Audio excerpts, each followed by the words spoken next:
All right, hello everyone. Welcome to Digital Transformation Starts Small. My name is Kunal Johar, CTO of Open Water, and I'm excited here to have a conversation about digital transformation, kind of a buzz phrase that's been used for quite a few years where, a lot of people are wondering what it even means. And I remember ASAE Tech just before the pandemic, it was 2019, they had a sign that says, "What does digital transformation mean to you?" And this was a meeting of tech professionals who are tired of hearing this phrase, and they kind of wrote a bunch of things. It became like a Facebook or YouTube comments posts where people were saying all sorts of stuff. So we have a couple of people here. I was wondering if anyone could help me define what digital transformation means to you. If you've heard the term, if you're comfortable participating with your voice, just kind of speak out. Otherwise, you can put it into the chat.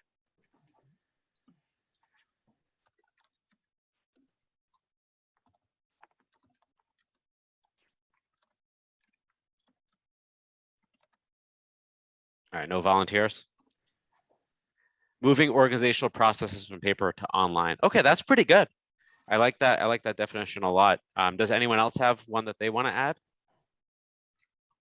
What Sharon said. Yeah, totally. Okay, that's pretty good. I guess you've been around the block a little bit. So digital transformation, just when I came up with this presentation, it was a couple of months ago, and I started thinking about it. I kept hearing this word, and as you know, Open Water is now owned by a company called ASI, and we're hearing a lot from their marketing about digital transformation. And I was like, well, does anyone know what this word means? So I looked it up, and it said digital transformation is the adoption of digital technology by a company. Common goals for its implementation are to improve efficiency, value, or innovation. And when I read that, I was like, well, isn't this what we've all been doing for years? We're implementing technology to make people's lives a little bit easier, one step at a time. So when I did a Google search, in addition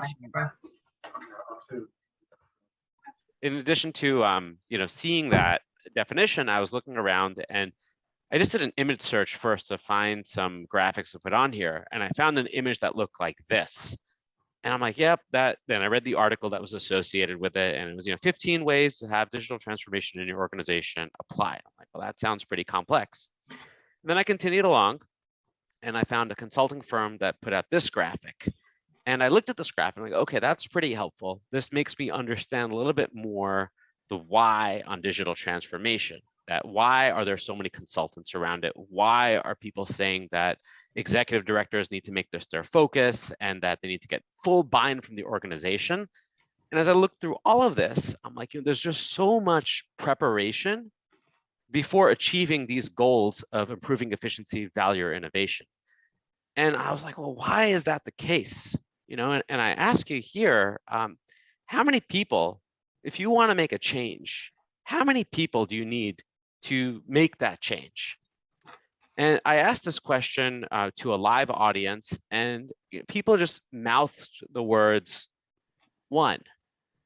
One person is all it takes to make a change. So I'm like, all right, if one person is all it takes to make a change, why do you need to spend all this time building up alignment, preparing a culture?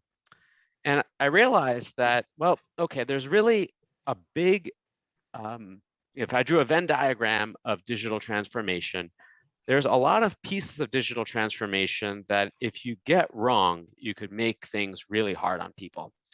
And Jeff Bezos, he had an article he wrote in 1997, something along the lines about type 1 and type 2 decisions.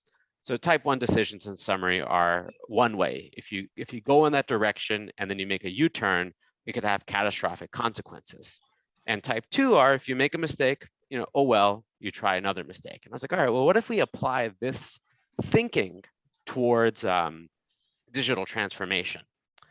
And I'm like, all right, well, if you have a large digital transformation and you get it wrong, it could cost you your career. So if you're an executive director and you're asked to make serious changes on your organization, such as we're seeing in the pandemic, the shift to 100% hybrid or remote, you don't do that right. A lot of people might resign, cost you your career. It could also stagnate the organization for many years to come.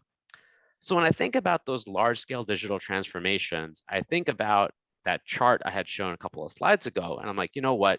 it makes a lot of sense to have consultants, a lot of documentation, a lot of planning for what happens if things go right, what happens if things go wrong.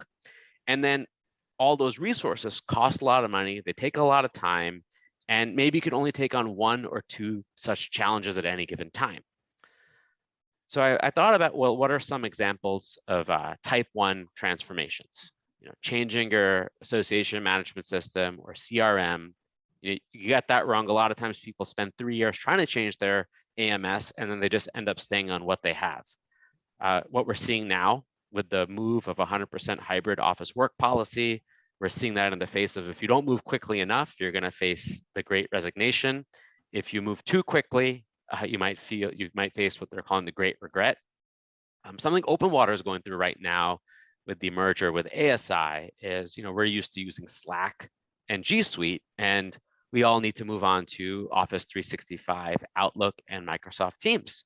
So that seems like that could be an easy change until you realize that, well, everyone already has their calendar set. They already have meeting bookings. So if we don't manage that one carefully, we can have a month or 2 months where people are really unable to operate the way that they're used to. So we could really slow down the organization if we don't take a very careful approach to such a major transformation.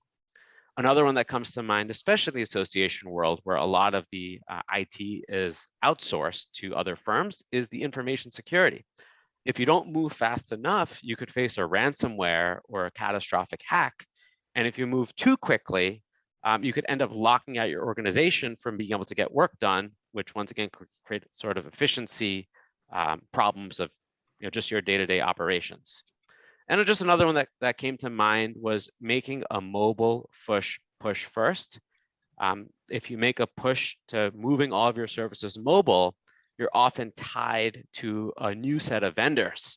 And those new set of vendors can end up costing you dearly if it ended up being the wrong choice. I'm talking about things like membership renewals or online community or learning and management system access through online, help and service through mobile, which people may be used to going through your website for.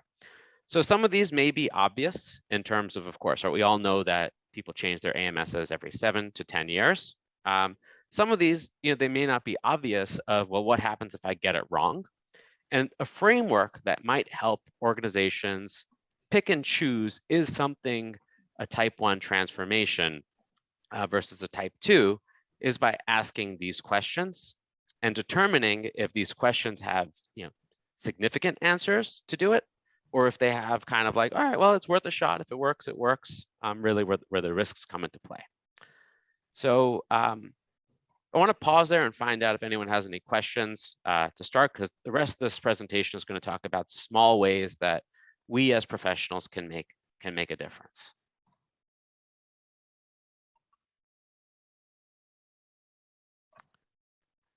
Okay, great. So let's talk about, have some questions? Oh, thank you.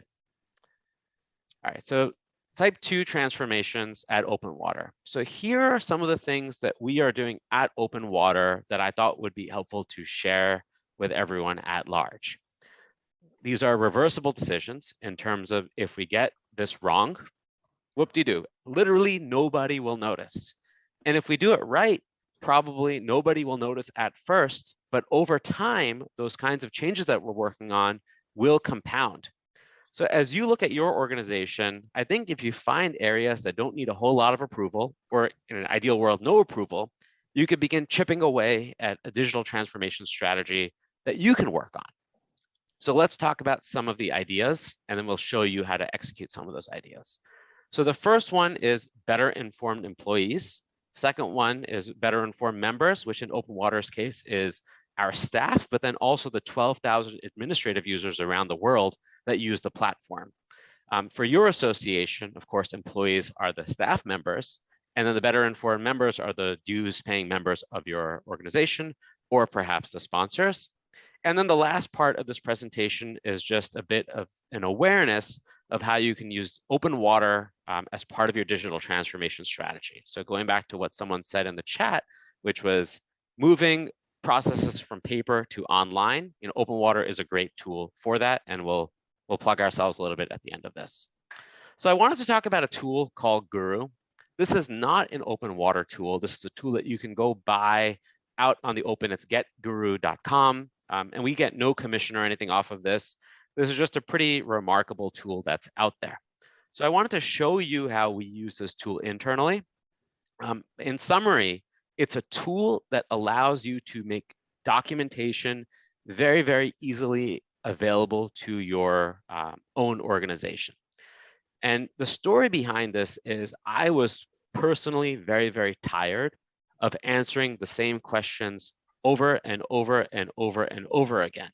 So I made it my mission to document every time someone asked me a question, I would then take the time to then what's called build a guru card. And what's cool about Guru, and there's other tools out there, I think there's one called Socius or something like that, or maybe someone could chime in on the chat if they know what the tool's name is, that they live within Microsoft Teams and Slack. So let me see if I have,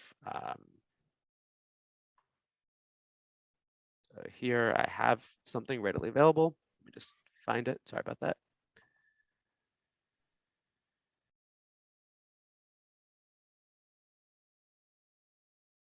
All right, cool. So let me go ahead and ask the question here, because I think it's powerful to see. Do we get MLK Day off? Right? So let's say someone asked that question in a chat room. Someone else who knows that the answer exists can go into Guru and they can see the article on paid holidays. Click view card, they can see the list, and they can also go and they can answer with card right into the chat. So now everyone else in this chat room may have also had the same question, but they can see the answer for it. What's also cool about Guru is I can take a chat message, I could right click it, and I could do create card. So right within the chat, instead of answering it in line here, I can create a card and build up the documentation. So that's pretty cool in terms of HR questions, but then we started using it for advanced use cases at Open Water. We started building in internal case studies. Questions come around that may come around twice a year, like, hey, do we have our audit reports? Like, where are they? So we built a culture around documenting questions for internal use. And I personally launched this initiative in 2019 because I was just tired of answering the same things over and over again. We found a tool that made it easy to create cards and answer them. One person, who happens to be me, wrote the first 50 articles because for the first 4 months, nobody used the tool because there was no confidence that the answer was available other than by asking people. And over time, we built a culture where I designated 2 people as what I call them librarians, where I'm like, hey, if you see a question that you know is in there, answer it with the card. That way we could build a culture around asking and answering our own questions. And it took around 5 months before people used it. And you fast forward to today, I haven't written a single card since I wrote card number 50. We have a total of 348 cards. And last year, Guru was used 4,000 times. So that's 4,000 questions that our 100 or so employees asked that were able to be answered without someone having to type this out. So in terms of steps here, what I want to share about these type 2 transformations is they could start really small, they could start really cheap, and then over time, the efforts you put in here can save a ton of time. So here is a tool, once again, has nothing to do with open water, is just a really great use of technology that's out there in the world for you to adopt for your organizations. So one person can make a huge difference. So taking this idea of empowered employees, the other nice thing that's happened is that by Open Water joining ASI, we learned about a system called Top Class, which is a learning management system that ASI also owns. And seeing the success of what we were able to do with Guru, we're like, all right, well, what happens if we have long form training for every part of the open water system? And then what happens if we take it forward and go beyond the open water system and think about the problems that associations face in general that we just have a lot of expertise on, or even just a lot of opinions backed by data? So what you're going to see from us in the next 6 months is just a continued rollout of a lot of training material. That training material can be accessed completely free. And I mentioned this for 2 reasons. One, I mentioned just for your own awareness that you can go today to learn.openwater.com, and you'll see there's not too many classes there yet.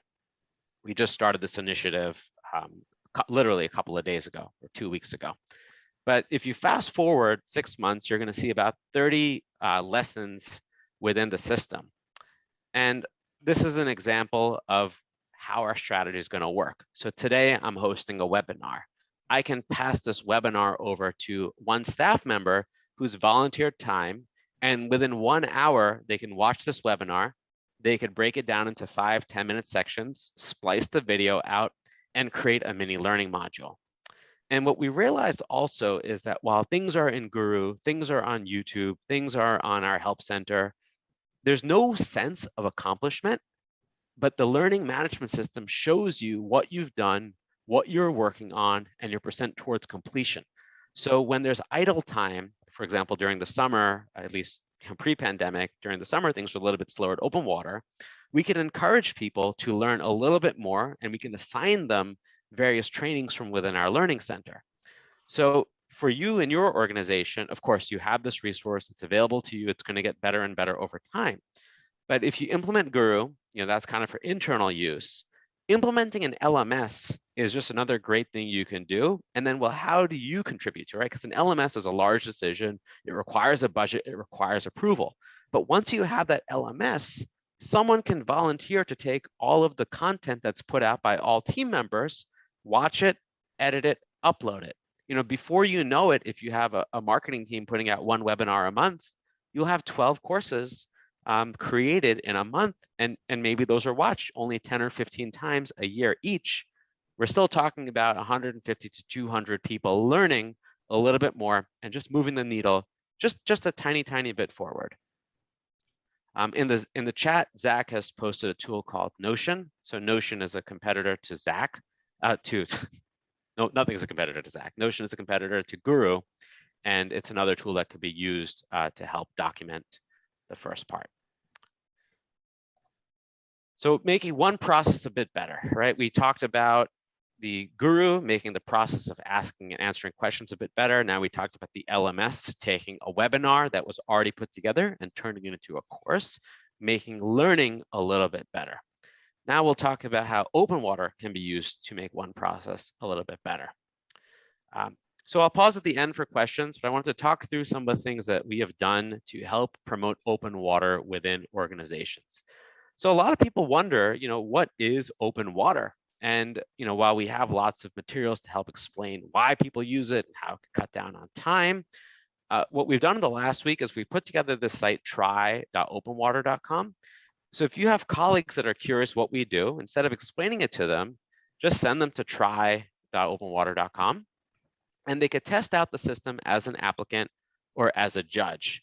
And the sample framework we've used is nominate your favorite restaurant. Everyone loves to eat. At least I like that a little bit too much during the pandemic. And you could take a quick look at the open water submission form as an applicant. So here, you can name a business, make a logo, check off a couple of options, why you're nominating this business, and make a submission. And also, we made it really easy for them to preview, kind of all the features of the form builder. And then similarly, we've done the same on the judging side. So here, if someone just wanted to see what it's like judging an entry, we've built a system to help with that, right? So if people are curious, this is something we've done to help educate what it is we do at Open Water. So the other thing we've done, and this is to help you as an open water administrator, is if you want to implement workflows, if you're already paying for open water, we have an unlimited subscription, but there's also an incremental cost for those that are using us and just want to add one more program. It's a little over $1,000 to do that. So if you are curious about, well, how can you move the needle using open water, we've created this guide, which we'll send out afterwards.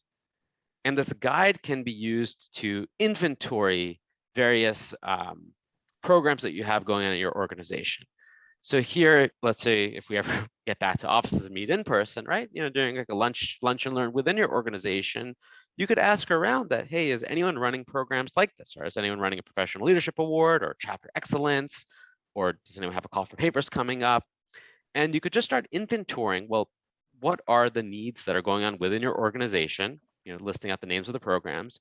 You could ask your colleagues, well, how much of a problem is it? Is it just 5 or 10 submissions? Or are we talking about hundreds? What are you doing right now? Are you getting inundated with emails? Are you using another system? Are you already using open water?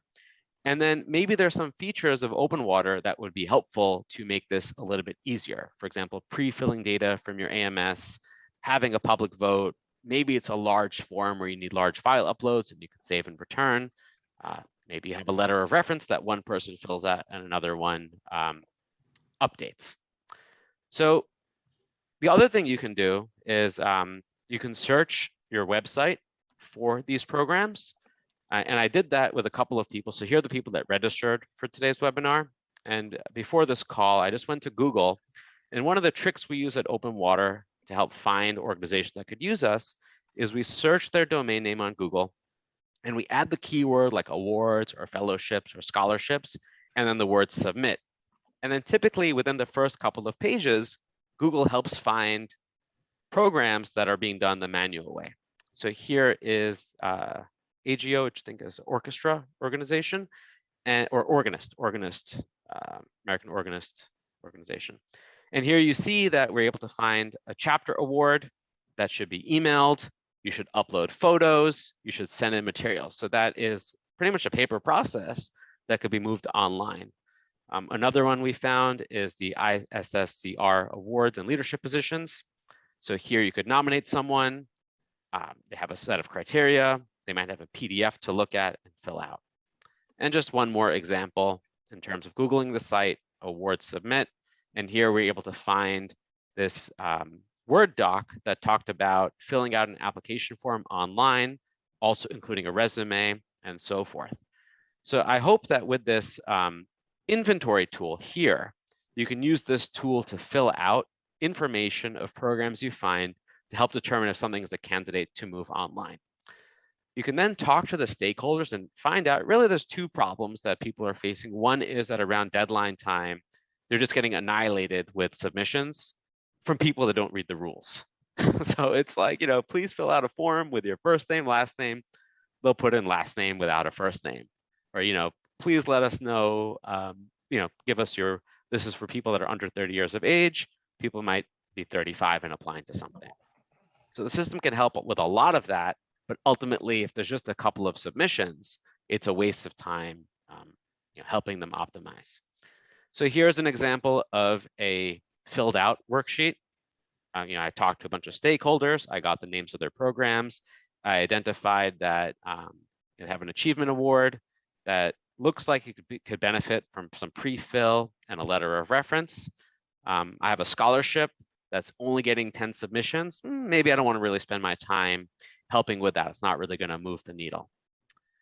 From there, the other thing that we're working on is that we have a template gallery that has real world use cases that could be installed into an open water sandbox relatively instantly. So this is another work in progress that if you look at it today, it only has 9 sample templates in it.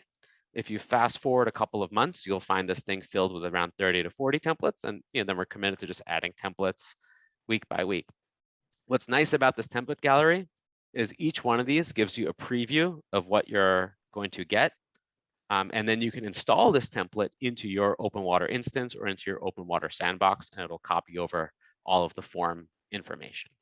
So the idea here is you talk to your stakeholders, you find out if there's a problem, you can then search in the template gallery and see if we have a simple solution. And ideally, we could save you quite a bit of time so that what might have taken 20 to 50 hours can be cut down into 10 to 15 hours to help people get their workflows into open water. So as I mentioned, you can take a template. The template shows you a preview of what you're going to get. You could then install the template. And then as you do that over time, right, for each one of these programs that you adopt and move into open water, next year, you don't need to do that again. It's already in open water and you can close it. So clone it rather. So your efforts will compound. And just like we saw with Guru, just like we hope to see with the LMS, it's exactly what we want open water to be as well. We want it to be a tool that can help people be empowered to make a difference in their organization. We want to be a tool that can be used for these type 2 digital transformations. And we hope that if the people that actually want to do the work are able to do the work, we want those people to be recognized by their organizations as the doers that are moving the needle forward.